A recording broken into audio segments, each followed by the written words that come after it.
अगर आपने 2010 में 1 लाख रुपए इंडियन स्टॉक मार्केट में लगाया होता और 1 लाख रुपए यूएस स्टॉक मार्केट में लगाया होता, यूएस वाला स्टॉक भी 200% से ग्रो हुआ होता और इंडिया वाला स्टॉक भी 200% से ही ग्रो हुआ होता, फिर भी आपको यूएस स्टॉक मार्केट में ज्यादा मुनाफा हुआ होता। और ये कोई जादू नहीं बल्कि आईएनआर डेप्रिसिएशन का गेम है, क्योंकि 2010 में $1 की वैल्यू 45 रुपए के करीब थी और आज 84 रुपए के करीब है। स्क्रीन पे ओवर द ईयर्स रुपए की वैल्यू किस तरीके से गिरी है दिख रहा होगा और इसी वजह से काफी इंडियंस अब इंडियन स्टॉक मार्केट के साथ साथ यूएस में भी इन्वेस्ट करने की प्लानिंग कर रहे हैं। लेकिन टैक्स कितना लगेगा, डिविडेंड कितना मिलेगा, कैसे टैक्स भरना है, कोई बताता ही नहीं है। तो वीडियो को लाइक करो, मैं बताऊंगा। तो सबसे पहले तो यूनिवर्सल रूल समझो, टैक्स प्रॉफिट पे लगता है ना कि लॉस पे। तो चाहे इंडियन मार्केट हो या फिर यूएस मार्केट, टैक्स तभी लगेगा जब प्रॉफिट होगा। नाउ लेट्स टॉक अबाउट कि अगर कोई इंडियन यूएस में इन्वेस्ट करता है तो टैक्स कहाँ लगेगा। तो टैक्स सिर्फ इंडिया में लगेगा, यूएस में नहीं। अगर किसी ने 2 साल से ज्यादा स्टॉक को होल्ड करके रखा हुआ होगा तो उसमें long term capital gain tax लगेगा, जो कि इस बजट से पहले 20% इंडेक्सेशन के बेनिफिट के साथ था।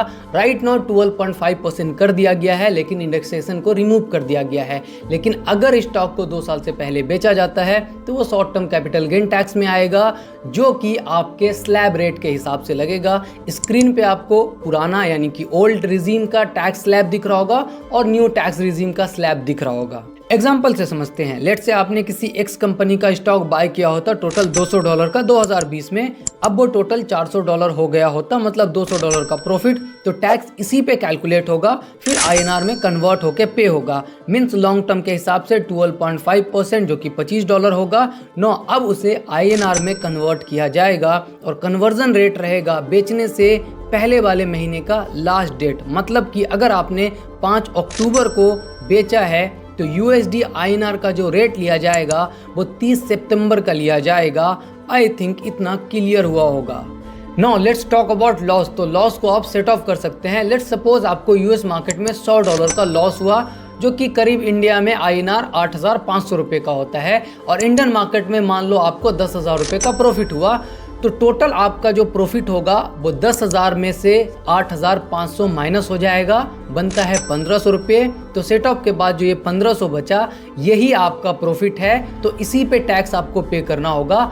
आई थिंक आपको इतना क्लियर हुआ होगा यूएस स्टॉक्स के टैक्स का रूल, जो कि बहुत ही सिंपल है। अब हम बात करेंगे डिविडेंड के बारे में, क्योंकि इंटरनेट पे आपने बहुत सारी वीडियो देखी होगी डिविडेंड पैसिव इनकम के बारे में। तो आइए समझते हैं। बेसिकली डिविडेंड एक तरीके का गिफ्ट होता है जो कंपनी अपने इन्वेस्टर्स और you can say share holders को देती है। जब कोई कंपनी अच्छा प्रॉफिट बनाती है, अच्छा पैसा बनाती है, तो वो कुछ पैसे अपने खुद के बिजनेस में ग्रोथ के लिए इन्वेस्ट कर देती है और कुछ पैसे अपने शेयर होल्डर्स को, इन्वेस्टर्स को as a token of appreciation देती है। बड़े investors like Warren Buffett ji जैसे लोग मिलियंस में डिविडेंड का फायदा उठाते हैं, क्योंकि ये एक्स्ट्रा बेनिफिट है, शेयर ग्रो भी कर रहा है और साथ में पैसिव इनकम की तरह डिविडेंड भी मिलता है। तो उम्मीद करता हूँ आपको डिविडेंड का बेसिक समझ में आ गया होगा। अब अगर हम बात करें यूएस स्टॉक के केस में डिविडेंड का क्या होता है, तो यूएस स्टॉक में ना डिविडेंड जनरली एनुअली या फिर क्वार्टरली डिस्ट्रीब्यूट किया जाता है और शेड्यूल टाइम के अलावा कभी कभी स्पेशल डिविडेंड भी मिलता है।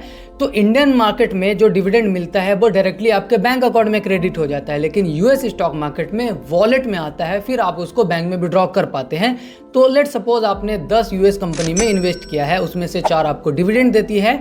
तो अब चारों का पे आउट डेट का ट्रैक रखना, कितना डिविडेंड मिला, कौन सी तारीख को मिला, कितना विड्रॉ करना है, कितना आपको री इन्वेस्ट करना है, इन सब का ट्रैक रखना थोड़ा सा मुश्किल हो जाता है। तो यहाँ आईएनडी मनी के डिविडेंड कैलेंडर वाला फीचर आपके काफी काम आएगा। इसमें टोटल डिविडेंड कितना मिला, कौन सी कंपनी से किस महीने में कितना मिला, एंड इवन आपने डिविडेंड पे टोटल कितना टैक्स पे किया है, सब एक साथ ऑटोमेटिकली ट्रैक हो जाएगा। नाउ हम बात करते हैं कि डिविडेंड पे टैक्स कैसे लगता है। तो इसमें 25% विद होल्डिंग टैक्स लगता है। मतलब अगर आपको $100 का डिविडेंड मिला तो $25 उधर यूएस में रह जाएगा, $75 आपको मिलेगा।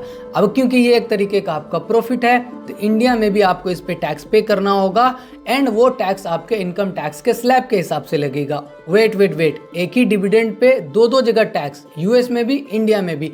नहीं, ऐसा नहीं है। इंडिया और यूएस की ट्रीटी की वजह से आपने जो भी टैक्स वहां पे विद होल्डिंग टैक्स दिया है ना, सेम अमाउंट आप आईटीआर फाइल करते टाइम इंडिया में क्लेम कर पाएंगे। इतना सिंपल था यूएस स्टॉक्स एंड डिविडेंड के टैक्स को समझना। तो अब इस वीडियो को अपने दोस्तों तक शेयर करो जो पैसे तो लगाना चाहता लेकिन उसे पता ही नहीं टैक्स एंड डिविडेंड के बारे में। और हाँ, सब्सक्राइब करते जाना, लाइक तो आपने कर ही दिया होगा। Investment in the securities market is subject to market risks. Read all the related documents carefully.